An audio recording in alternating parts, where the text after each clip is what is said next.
meus amigos, sejamos bem-vindos. Professor Arley Souza, mais uma vez, iniciando agora a nossa aula 8, parte 3. Vamos continuar de onde nós paramos na aula 8.2, que é a análise das condições, aliás, dos elementos acidentais do negócio jurídico.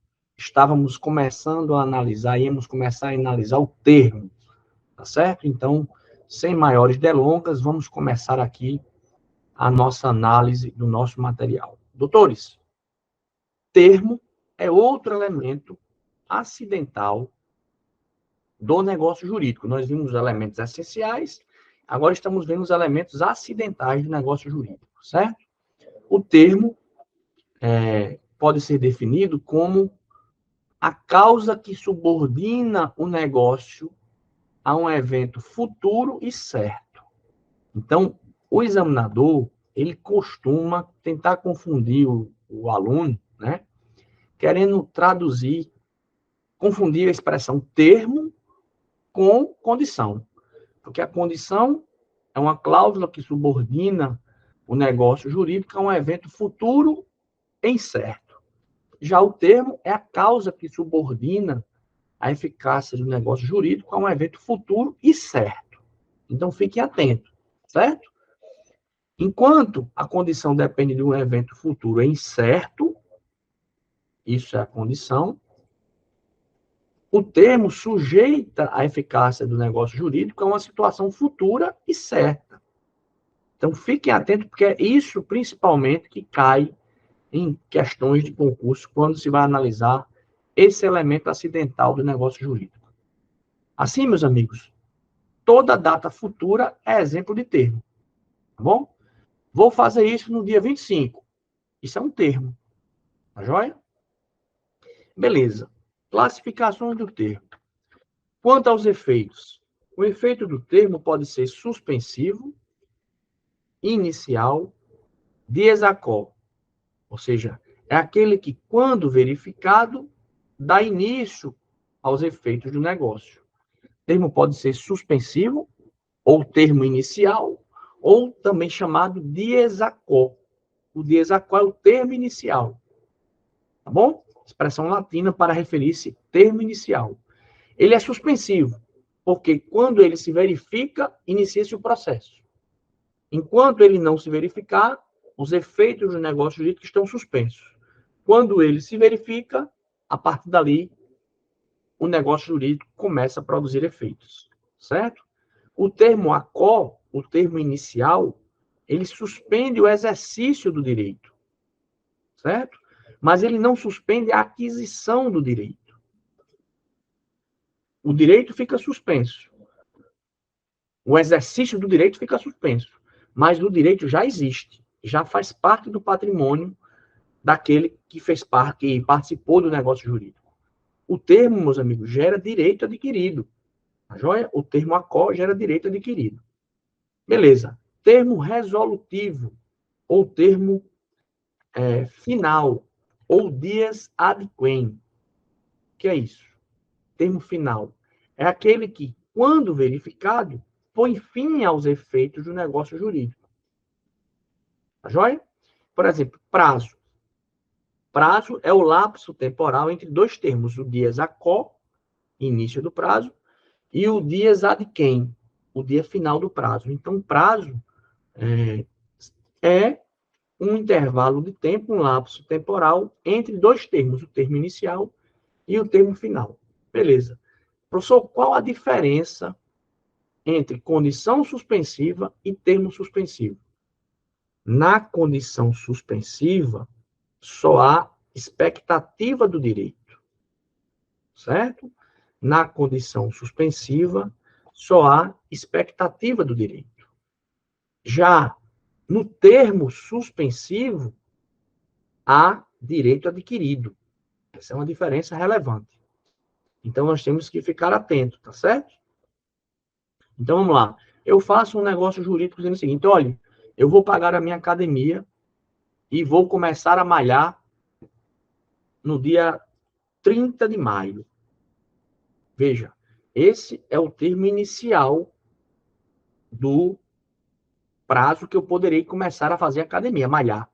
Eu pago a mensalidade, mas só vou começar a malhar no dia 30 de maio. Esse é um termo ACO. O dia 30 de maio é um termo ACO. É um termo que está suspendendo o meu direito de fazer academia até chegar nele. Eu só vou poder malhar quando chegar no dia 30 de maio. Então, ele está suspendendo o exercício do meu direito de malhar nessa academia. Certo? Mas eu já tenho o direito de malhar. Mas eu estou com o exercício desse direito suspenso. Quando chegar o dia 30, que é o termo ACO, aí eu vou poder exercer o meu direito, exercitar o meu direito. Então, o termo ACO é o termo suspensivo. Certo? Beleza. Quanto à origem, meus amigos, quanto à origem, o termo pode ser legal, previsto pela lei, né? Pelo próprio nome a gente já consegue compreender. Pode ser um termo convencional, é previsto no negócio jurídico pelas partes, no contrato das partes. Certo?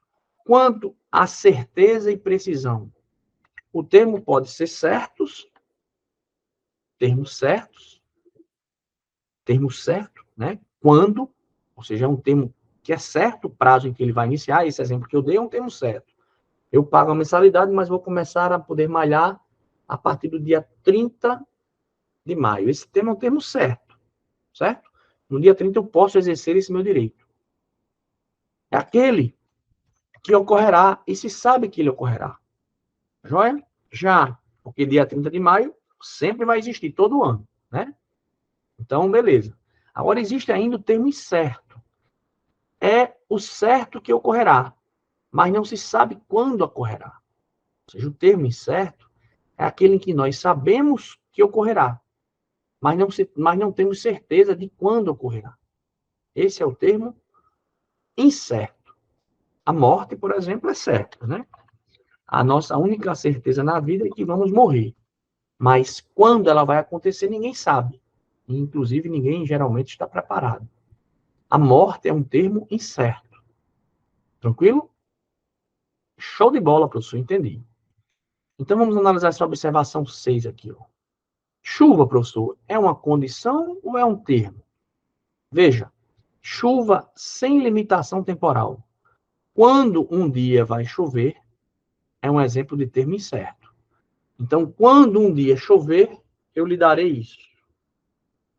Quando um dia chover, eu lhe darei isso. Porque, com certeza, a gente sabe que em algum dia daqui para frente vai chover. A gente não sabe qual é o dia. Nesse momento, então, nós temos a chuva como um termo incerto. Beleza? Agora, se chover amanhã, é uma condição. Se chover amanhã, é uma condição certa. Certo? Porque a condição é se chover. E o prazo que eu tenho é amanhã. Então, é uma condição certa. Então, chuva sem limitação temporal é um termo incerto. Chuva com limitação temporal é uma condição certa.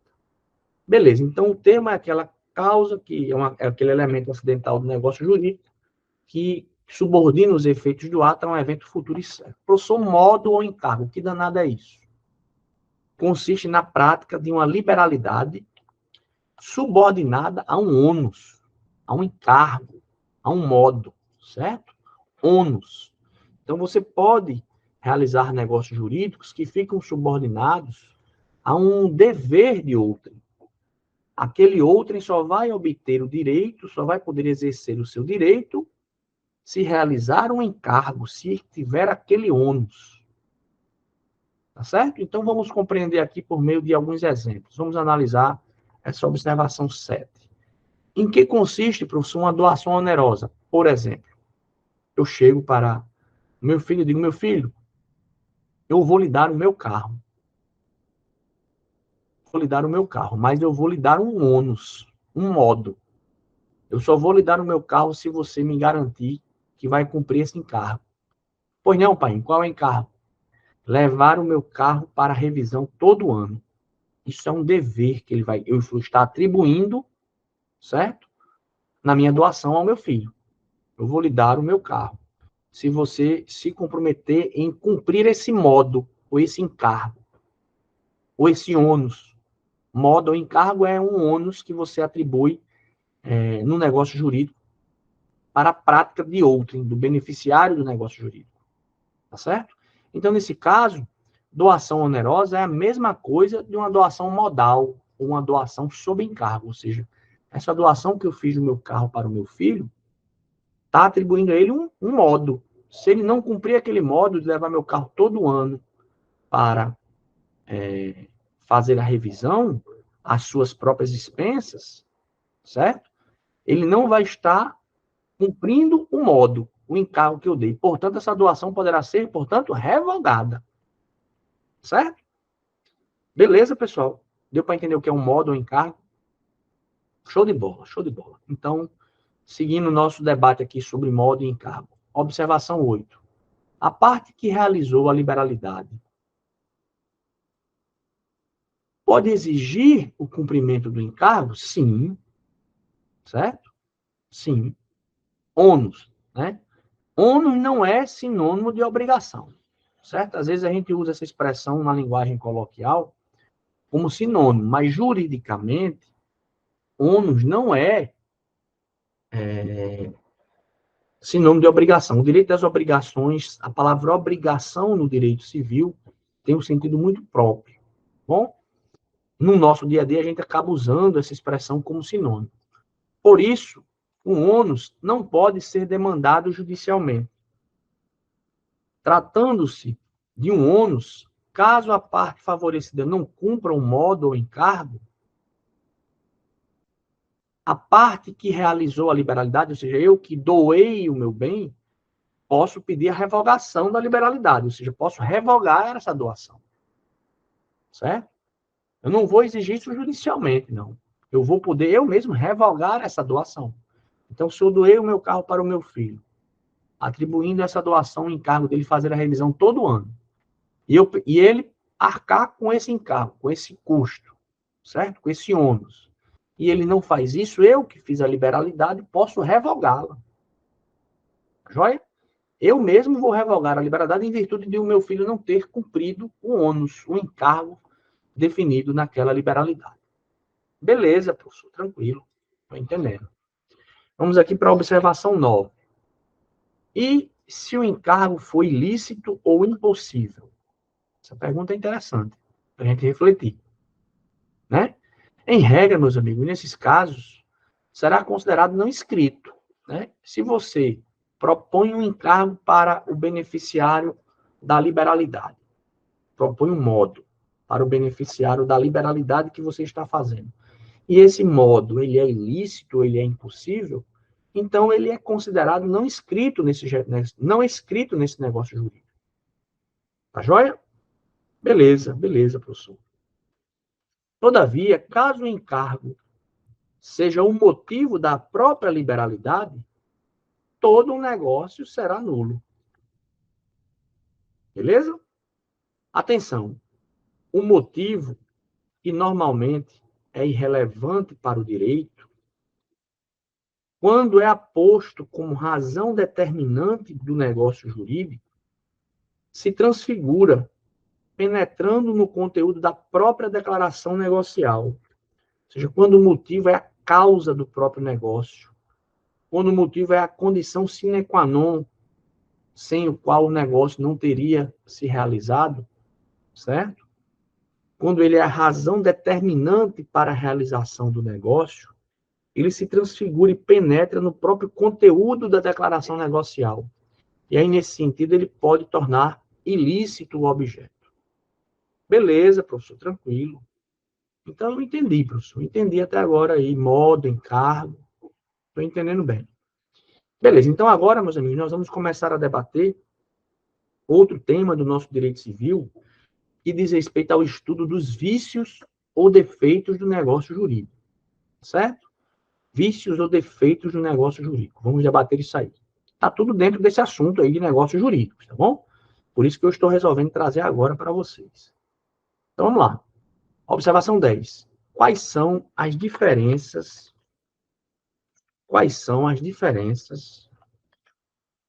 existentes entre os vícios da vontade e os vícios sociais? Quais são as diferenças existentes entre os vícios da vontade e os vícios sociais. Meus amigos, nos vícios de vontade, vícios de consentimento, o defeito está na própria formação da vontade. Neste, o prejudicado é sempre um dos contratantes. Ok? Nos vícios sociais, o defeito está na manifestação da vontade. São coisas diferentes. Nesse caso, o prejudicado é um terceiro que não fez parte do negócio jurídico. Então, nós temos os vícios de vontade, que acontece no momento da formação da vontade para compor o negócio jurídico. E nós temos os vícios sociais, que decorrem da própria manifestação, não na formação, mas pós-manifestada a vontade. No vício de vontade, o prejudicado é um dos contratantes, é um dos negociantes, é um dos que fazem parte do negócio jurídico. No vício social, o prejudicado será um terceiro que não fez parte do negócio jurídico. Então, vamos debater aqui os vícios existentes no negócio jurídico. Primeiro vício que nós temos que estudar: erro ou ignorância. Professor, o que danado é o erro ou ignorância? Meus amigos, o erro é a falsa percepção da realidade. O erro é a falsa percepção da realidade. Isso é um erro, certo? Ignorância é o completo desconhecimento da realidade. A ignorância é um erro mais grave, tá certo? Porque ignorância, juridicamente falando, é uma situação mais grave. O indivíduo não tinha noção nenhuma do que estava fazendo quando realizou o ato de vontade. Nesse sentido, meus amigos, a consequência de um negócio jurídico que foi celebrado em erro é a sua possibilidade de ser anulado, né? Um negócio jurídico que é realizado com base em erro ou ignorância, ele pode ser anulado. Você pode propor uma ação anulatória, cujo prazo para proposição, prazo para prescrição, como previsto no artigo 206 do Código Civil, é de 4 anos. Certo?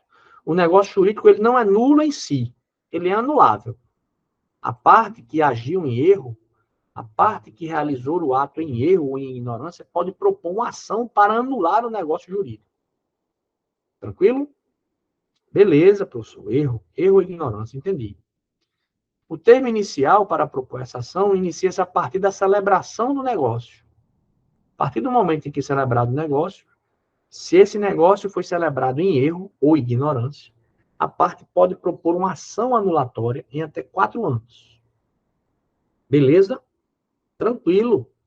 Beleza. Estou entendendo, professor. Observação 11. Excusabilidade do erro, né? Excusabilidade. É um requisito para anulação do negócio jurídico por erro, porque, veja, o erro tem que ser excusável, certo? Não se pode, depois de fazer o negócio jurídico, com plena consciência do negócio jurídico, livremente, com a livre manifestação de vontade, depois de um bocado de tempo, tentar vir anular o negócio jurídico por erro, né?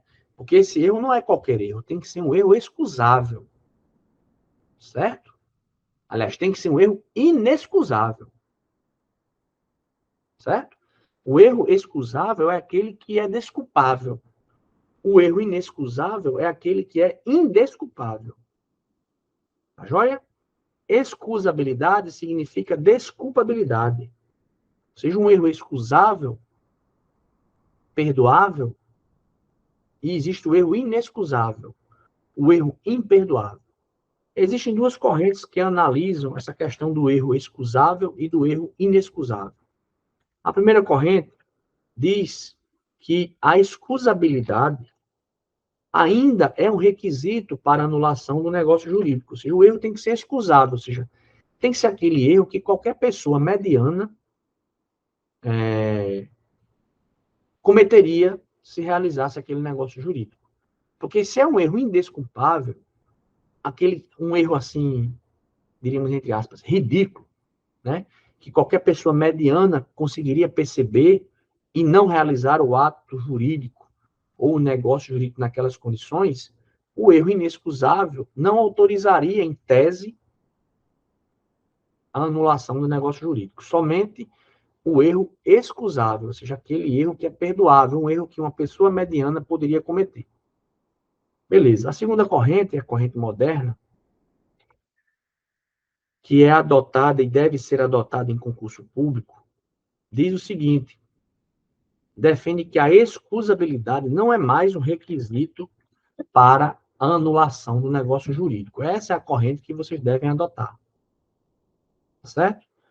Ou seja, não se discute mais se o erro, para essa segunda corrente, a corrente adotada em concurso, não se discute mais se o erro tem que ser excusável ou não. Havendo erro, seja ele excusável ou inexcusável, seria possível a anulabilidade do negócio jurídico. Essa é a corrente que está vigorando atualmente na nossa doutrina majoritária e na jurisprudência, de modo que fiquem atentos a essa corrente, tá certo? O enunciado 12 do Conselho da Justiça Federal, analisando o artigo 138, diz, na sistemática do artigo 138 do Código Civil, é irrelevante ser ou não excusável o erro, porque o dispositivo adota o princípio da confiança.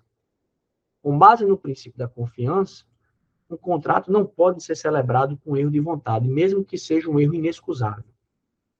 Tá joia? Beleza? Beleza. O artigo 144 do Código Civil Brasileiro diz o seguinte, o erro não prejudica a validade do negócio jurídico, o erro não prejudica a validade do negócio jurídico quando a pessoa a quem a manifestação de vontade se dirige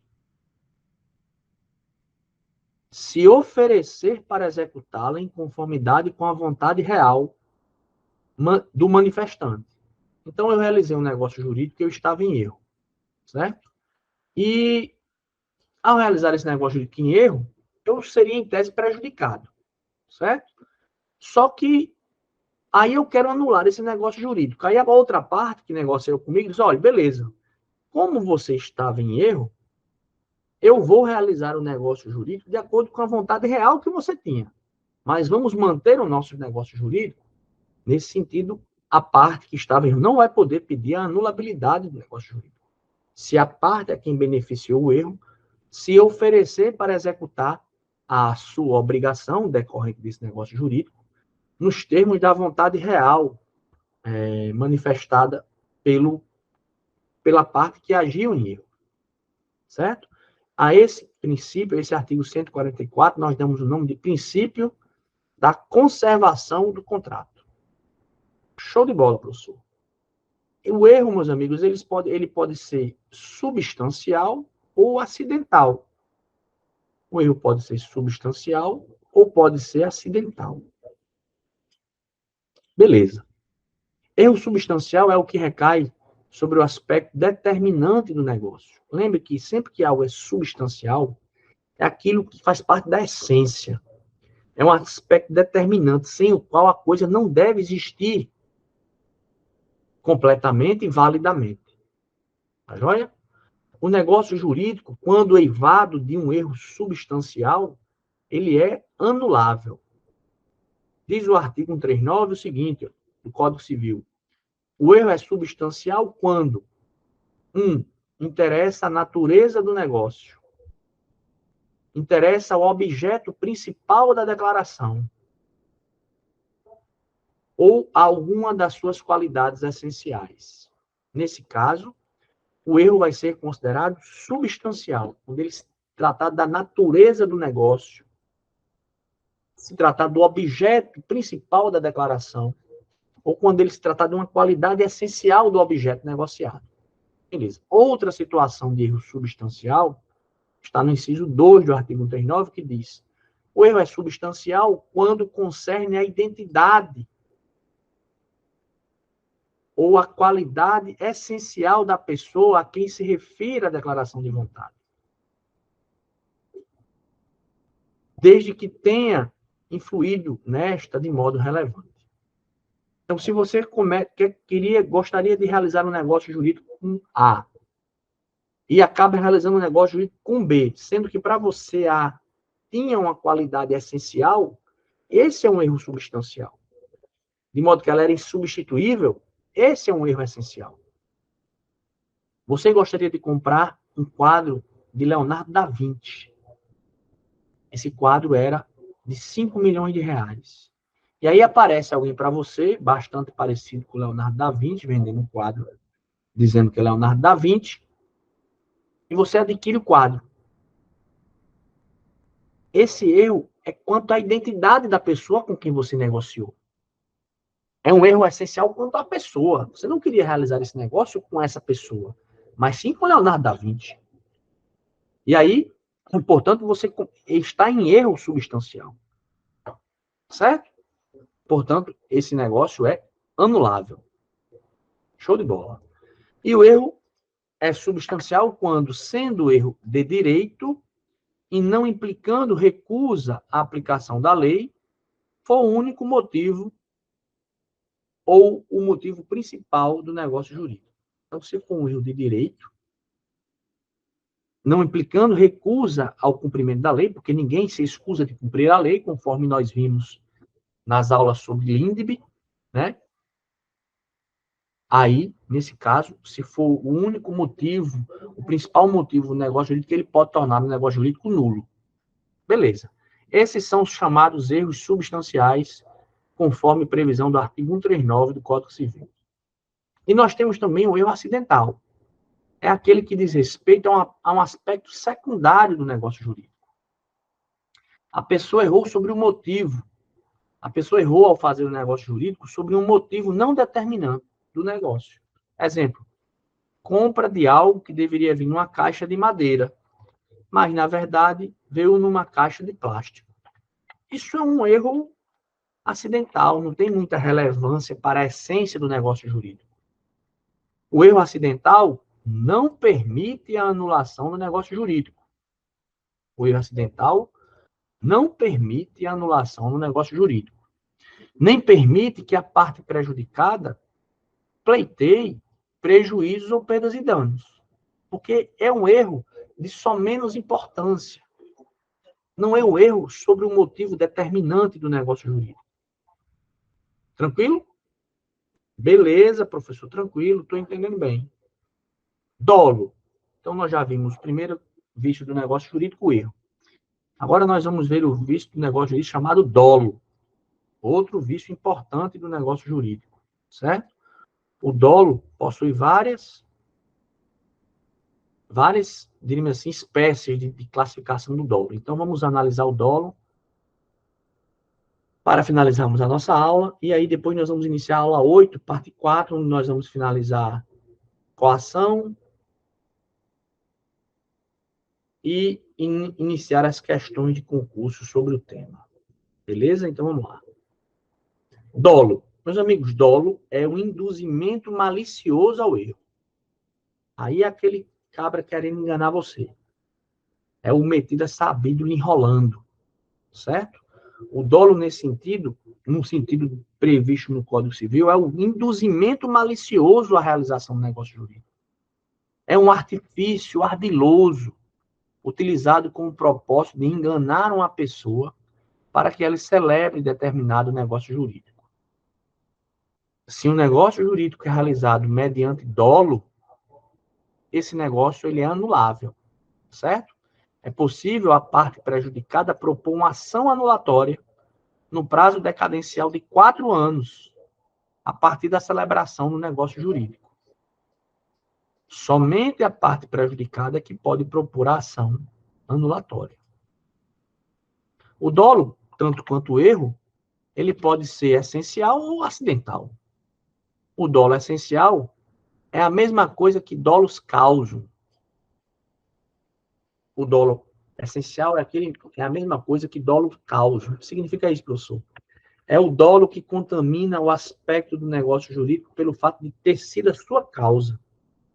Ou seja, o dolo é a própria causa do negócio jurídico. Eu engano a pessoa a realizar um negócio jurídico. E o meu próprio enganar é a causa dela ter feito o negócio jurídico.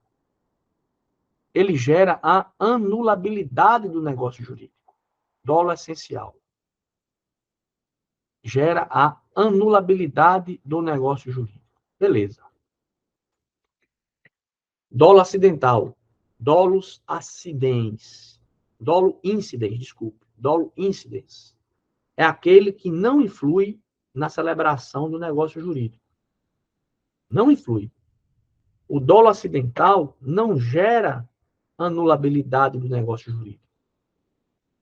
Permite que a parte prejudicada pleiteie indenização por perdas e danos, mas a anulabilidade do negócio jurídico não é autorizada quando se trata de dolo acidental. Beleza? Beleza, vamos lá. Show de bola, professor. Dolo positivo ou dolo comissivo? Mesma coisa, dolo positivo ou dolo positivo é o quê? É o que decorre de uma ação, propriamente dita. Uma ação. Dolo positivo é aquele que é proveniente, é resultado de uma ação. Exemplo. Comprei um relógio porque o vendedor disse que ele era de ouro, sabendo que não era. Ou seja, o vendedor agiu para me enganar, me oferecendo um relógio, dizendo que era de ouro, sendo falsa essa afirmação do vendedor. Esse é um dolo positivo, proveniente de uma ação do vendedor. Dolo negativo é o que consiste numa omissão. Dolo negativo consiste numa omissão. Por exemplo, comprei o relógio e perguntei se era de ouro ao vendedor. E o vendedor não diz nada. Certo? Ou então ele diz que não sabe se é ou não de ouro. A gente está se omitindo. Nesse sentido, ele me levou, eu realizei o ato em erro, por uma atuação dolosa do vendedor. Uma dolosa por omissão, um dolo negativo. Se o vendedor não soubesse que de fato era de ouro, aí não haveria dolo, poderia haver erro, certo? Mas se o vendedor sabia e não disse porque quer me vender, a isso nós damos o nome de dolo acidental, dolo negativo, certo? A pessoa deve omitir a informação de que tinha conhecimento. Se não tinha conhecimento, não é dolo, né? Aí nós também temos o dolo bilateral ou recíproco. Isso é muito comum, né? Ambos os contratantes querem ser sabidos demais, certo? Ambos os contratantes agem com dolo, um querendo ludibriar o outro, sem boa-fé, né? Sem respeito à boa-fé, certo? Dolo bilateral. Nesse sentido, o ato vai ser válido, porque um dolo de um compensa o do outro. Apesar da má-fé de ambos, nenhum dos dois poderão alegar isso em face um do outro, e o negócio jurídico será considerado válido. Certo? Dolo bilateral ou dolo recíproco. Beleza, professor, beleza. Estou entendendo sim, estou entendendo sim. E aí, o próximo vício que nós vamos estudar é o vício da coação, certo? Só que eu entendo que esse vídeo já está um pouco longo. Eu acho que só faltam 2 páginas para a gente acabar a nossa exposição, então acho melhor a gente dar uma paradinha aqui nesse vídeo e voltarmos na aula 8, parte 4, para nós finalizarmos essa aula e fazermos os exercícios. Aí nós finalizaremos coação, veremos os tipos de coação e, a partir daí, faremos exercícios sobre esse tema. Tranquilo, meus amigos? Beleza? Então, voltem lá, vamos tomar uma aguinha, já já a gente está de volta. Valeu!